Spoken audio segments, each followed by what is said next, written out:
Hello, Lobos, and we're introducing a new show to you, Lobos Got Talent. And we know how much talent we have here on campus with students to faculty. On our first episode, we'll be presenting a crochet artist. She will impress you with her art, and her name is Lillian Hill. Little Elm Television presents Lobos Got Talent. Hello, what's your name? My name is Lily Hill and I'm a senior here. Well, welcome to Lobos Got Talent. Thank you. So can you tell us something about your talent? So my talent is crocheting. I've been really obsessed with it since I started. It's been my pride and joy for I don't know how many years now, probably since freshman year. And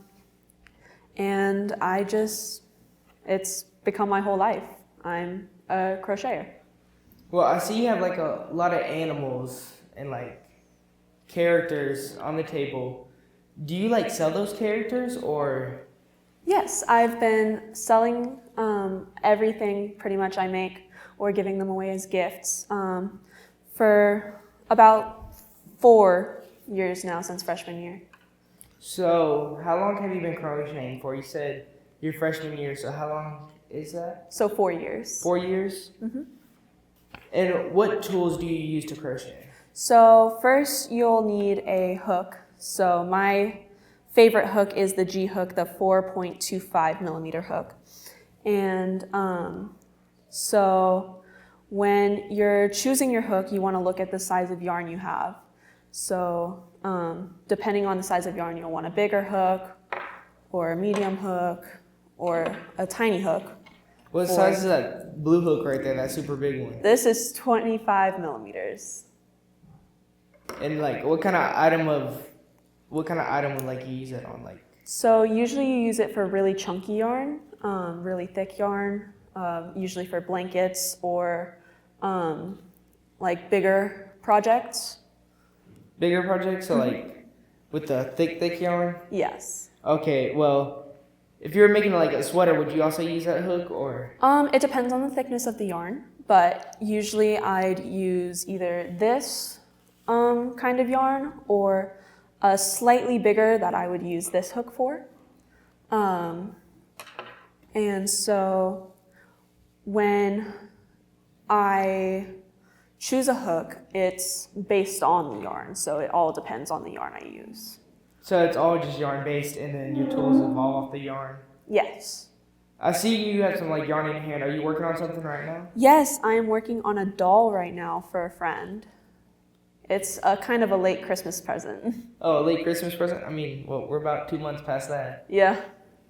So if you're teaching somebody to crochet, what steps would you teach them first? So I would teach them how to make a slip knot, which is a knot that tightens when you pull on it. So it's a couple simple steps. You fold it over, you turn it around, and you pull it through, and there's your slip knot. And it just comes undone. It tightens when you do it, when you pull on it, and then you put your hook in and start crocheting. And then I teach the chain stitch, which is basically the foundation of anything row-based or the magic circle, which is anything circular-based, like the amigurumi you see here, or in my hand. You said an amigurumi? Amigurumi. Amigurumi. Are those Yes. the characters?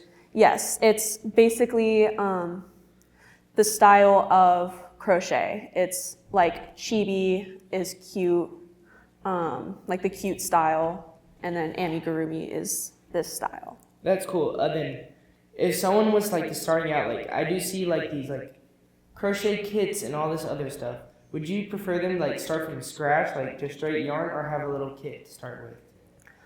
The kits are really fun when you're just learning because it gives step-by-step instructions. It also has videos, but it depends on your skill level. So I started from nothing. I had to make my first hook out of wood, and I was using I was using a really thin yarn, so it was all messy, and so it just depends on your first skill level, because you don't learn how to read a pattern. At first, you have to learn how.